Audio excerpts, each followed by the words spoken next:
Hello everyone, welcome to class 11th history. और यहाँ पे चल रहा है हमारा चैप्टर 7 में बेसिक थीम है हमारा कि किस तरीके से कल्चर में चेंजेस आने शुरू हो गए थे, किस तरीके से कल्चरल ट्रेडिशंस जो थे बदल रहे थे।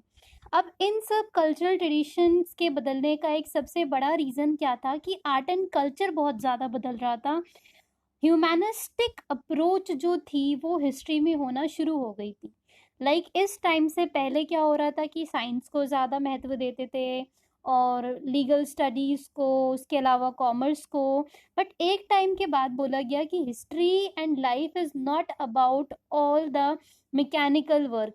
We need to study about humans, humanistic approach, we need to study about religion, art and culture. So इस तरीके से आर्ट एंड कल्चर का डेवलपमेंट होना शुरू हो गया। See, this is the beautiful portrait that was made by Leonardo da Vinci. Leonardo da Winky एक बहुत ही फेमस पेंटर हैं, बहुत ही फेमस आर्टिस्ट हैं। एंड लाइफ स्पैन क्या था उनका 1452 से 1519 तक। उन्होंने इतनी बढ़िया बढ़िया बेहतरीन चीज़ें बनाई है। जैसे मोनालिसा की एक पेंटिंग है, लास्ट सपर की जो पेंटिंग है वो उन्होंने ही बनाई है। और ऐसा नहीं था कि उन्होंने डायरेक्ट ऐसे ब्रश वगैरह लिया और पेंटिंग करना शुरू कर दिया, नहीं। उनको बॉटनी में, एनाटॉमी में, मैथमेटिक्स में और आर्ट में, इन सब में इंटरेस्ट था। और बायो में इंटरेस्ट होने की वजह से उनकी जो पेंटिंग थी उसका जो बोन का स्ट्रक्चर होता था वो एकदम करेक्ट होता था, क्योंकि उन्होंने पहले बोन स्ट्रक्चर को रीड किया था, ह्यूमन एनाटॉमी को समझा था, उसके बाद उस पर उन्होंने वर्क करना स्टार्ट किया था, जिसकी वजह से वो जो भी फिगर्स ड्रॉ करते थे that was looking like a real one. So painters जो थे उन्होंने ओल्डर वर्क्स को मॉडल नहीं बनाया था। क्यों नहीं बनाया था? क्योंकि उनके पास कोई बड़ा ओल्डर वर्क था ही नहीं। चीज़ें जो आर्टिस्टिक वे जो थी वो शुरू ही इस सो कॉल्ड मॉडर्न एरा में हो रही थी। उन्होंने क्या बोला कि जैसे स्कल्प्टर्स थे, पेंटर्स थे, उन्होंने सब रियलिस्टिक चीज़ों को पेंट करना, ड्रॉ करना शुरू कर दिया था। उन्होंने क्या देखा कि एक अच्छी पेंटिंग बनाने के लिए एक अच्छी ज्योमेट्री की नॉलेज होना बहुत ज़्यादा ज़रूरी है। क्योंकि ज्योमेट्री में जैसे 3D इफेक्ट आपको पेंटिंग में डालना है तो उसमें आपको ज्योमेट्री का नॉलेज होना चाहिए। किस तरीके से आप लाइट को अपनी पिक्चर पे दिखाओगे, क्योंकि कोई भी फोटो देख के आपको एकदम से लगना चाहिए कि इस साइड से लाइट आ रही है, इस साइड से नहीं आ रही है। तो इस सब की स्टडी किसके अंदर थी? ज्योमेट्री के अंदर थी। उसके बाद ऑयल पेंटिंग्स बनना शुरू हो गई। Why oil painting become famous? क्योंकि नॉर्मल पेंटिंग्स जो होती थी वो टाइम के साथ खराब हो जाया करती थी, क्योंकि आप उसको क्लीन नहीं कर सकते हो। बट ऑयल पेंटिंग्स को क्या है कि अगर वो खराब हो जाए आप उसको गीले कपड़े से साफ कर सकते हो, वो फिर से शाइन होने लगती थी। तो ऑयल पेंटिंग्स की शुरुआत हो गई थी। और उसके अलावा ऐसा नहीं था कि इटली में ये काम हो रहा था, चाइनीज़, पर्शियन आर्ट और मंगोलियंस जो लोग थे वो भी इन सब चीज़ों पे वर्क करना ये शुरू कर दिए थे। सो आर्ट के साथ साथ जो आर्टिस्ट लोग थे वो अनाटॉमी, ज्योमेट्री, फिजिक्स ये सब भी पढ़ा करते थे, क्योंकि उनको लगता था कि इन सब में भी एक बहुत ही ब्यूटी छुपी हुई है। उस ब्यूटी को अगर हमने जान लिया तो हमारी जो इटालियन आर्ट है उसको वो और भी ज़्यादा रियलिस्टिक अप्रोच दे पाएंगे। जो पेंटिंग्स है वो और भी ज़्यादा रियल लगेगी, और भी ज़्यादा असली लगेगी। अब आर्ट के बाद आ जाता है architecture. What is architecture? See, जो भी आप पुराने इटली के या रोम की हिस्ट्री के या कहीं के भी अगर आप उनके महल वगैरह या जहाँ वो रहते थे वो जगह देखेंगे तो you will get to know how artistic it is, how beautiful it is. So जब रोम का डिवास्टेशन हुआ था उसके बाद वापस से जब रिवाइवल होता है तो बहुत ही बेहतरीन तरीके से रिवाइवल होता है। जो वहाँ पे आर्किटेक्चर था वो बहुत ही तेज़ी से ग्रो करना शुरू हो जाता है। रोम में जब एक्सकवेशन शुरू हुआ, व्हाट इज़ एक्सकवेशन? जब आर्कियोलॉजिस्ट वगैरह क्या करते हैं कि जो भी सिविलाइजेशन नष्ट हो गई थी उस पर रिसर्च करके कोई भी जब काम की चीज़ें मिलती है that is a part of archaeology. तो उन्होंने क्या देखा कि इस स्टाइल का आर्किटेक्चर उस समय होता था, बट उन्होंने क्या कहा कि सेम टू सेम ना बनाते हुए इससे थोड़ा सा आइडिया लेके कुछ नया स्टाइल ऑफ आर्किटेक्चर बनाते हैं। तो रोमन स्टाइल को क्लासिकल स्टाइल बोला जाता था। जो भी पोप्स थे या वेल्दी मर्चेंट्स थे या एरिस्टोक्रेट्स थे उन्होंने क्या करा, उन्होंने आर्किटेक्ट्स को एम्प्लॉय किया जो क्लासिकल आर्किटेक्चर के बारे में जानते थे।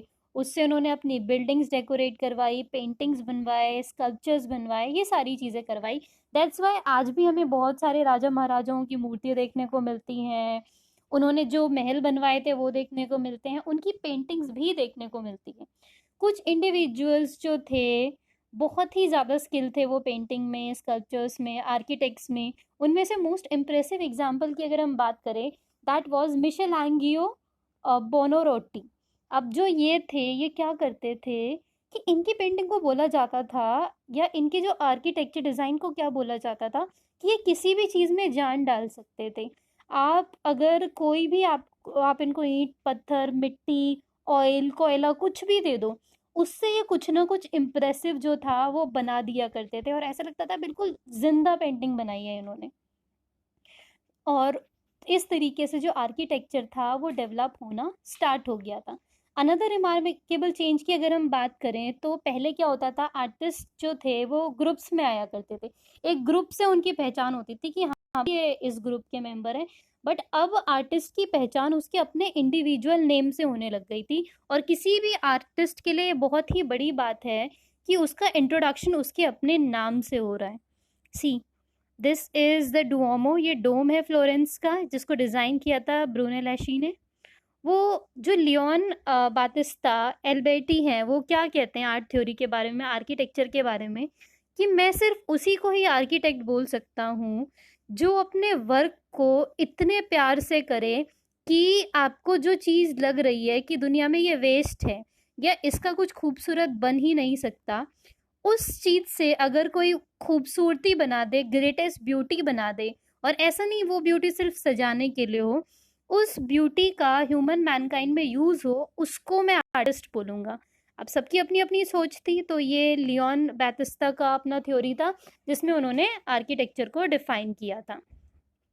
फर्स्ट प्रिंटेड बुक्स की अगर हम बात करें, तो पहले के टाइम पे क्या होता था, बहुत पहले बुक्स वगैरह जो थी वो प्रिंटेड नहीं होती थी, इसीलिए जो लोग थे वो गुरुओं पे डिपेंड रहा करते थे, टीचर्स पे डिपेंड रहा करते थे कि वो जो बोलेंगे वो उसको सुन लेंगे और उससे वो अपनी आगे की लाइफ चलाएंगे। इस तरीके से वो अपनी आगे आने वाली जनरेशन्स को नॉलेज पास किया करते थे, क्योंकि आप लीव्स वगैरह पे, मैन्युस्क्रिप्ट पे बहुत ज़्यादा चीज़ें नहीं लिख सकते हो, दैट टेक्स मच टाइम।